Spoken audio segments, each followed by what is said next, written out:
Hello, my name is Denis Ivanov. I am one of the early stage researchers in the project of fatigue on the study of populism. And my specialization in the project is on economic inequality and the rise of populism.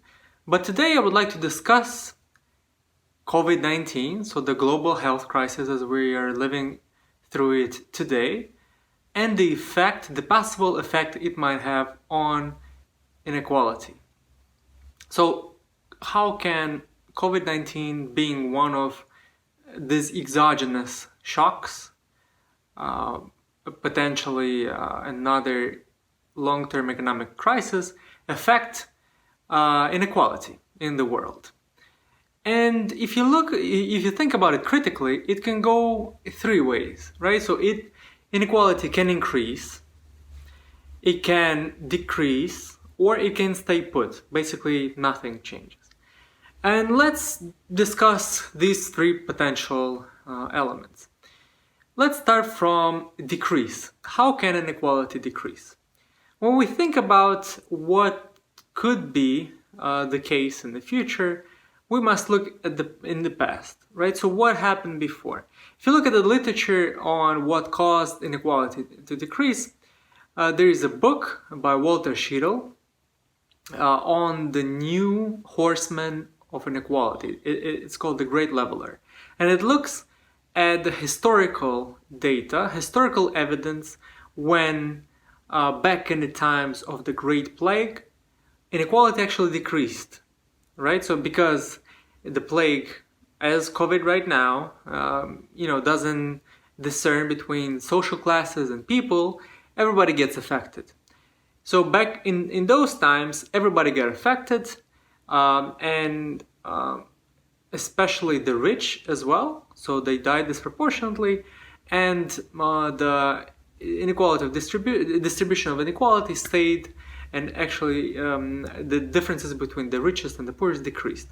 Also, because a lot of people suffered, a lot of people died, wages for the workers increased, even for the low-skilled or unskilled workers, pushing basically those top and bottom income earners to converge closer to the center.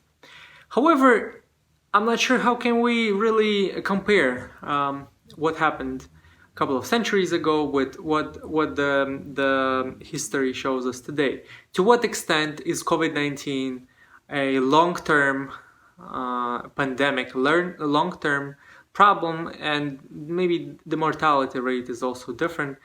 Nobody really knows how long it's gonna take for us to recover, so it is probably it's less probable. Inequality to increase. As we can see now, some parts of the world are kind of getting over the social distancing, and the cases are decreasing, but as you can see, some issues are resurfacing, but are surrounding inequalities.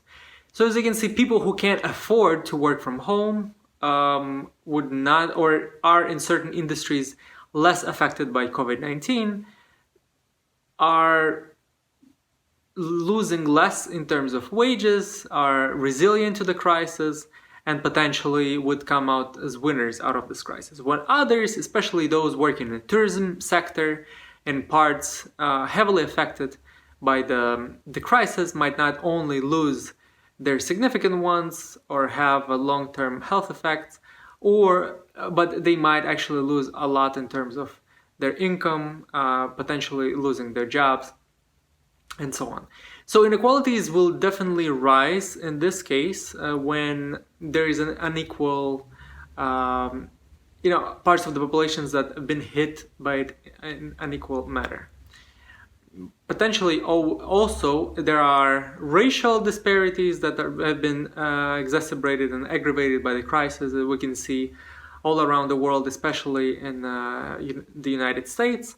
And gender inequalities might be there in the long term, as well as, let's say, inequalities between countries and within countries. Between countries, what I mean by that, if we look at, let's say, Central Europe especially, some countries have been hit harder by COVID-19, while others less. Some countries have been able to deal with the crisis more effectively, others with the less success rate, and so on.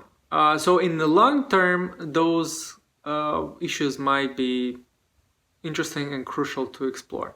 Another important aspect is the education, right? So the potentially students or high schoolers or parents who have been affected by school closures might have some decrease in or deprivation in the long term, just because the school year was canceled, they had to change their plans and so on. So in those cases, it would definitely rise. And an interesting document has been published on April 28th by Food and Agriculture Organization of the UN. So inequality is not in the development, not in the Human Development Index. It's not really one of the sustainable goals in the UN program.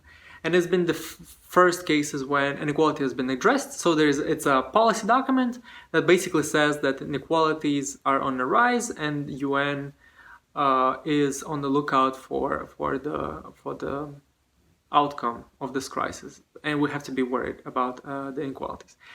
What about the third option? What about inequality doesn't change? Well, this depends on the policy or policy mix addressed by national governments as well as supranational governments who have witnessed the different schemes and funds for alleviation of the mitigation of the risk of the crisis in the European Union. To what extent will it help?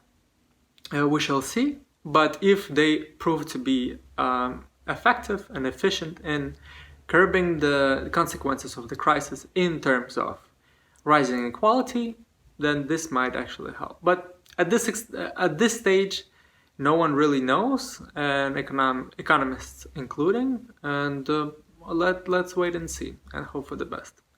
Thank you.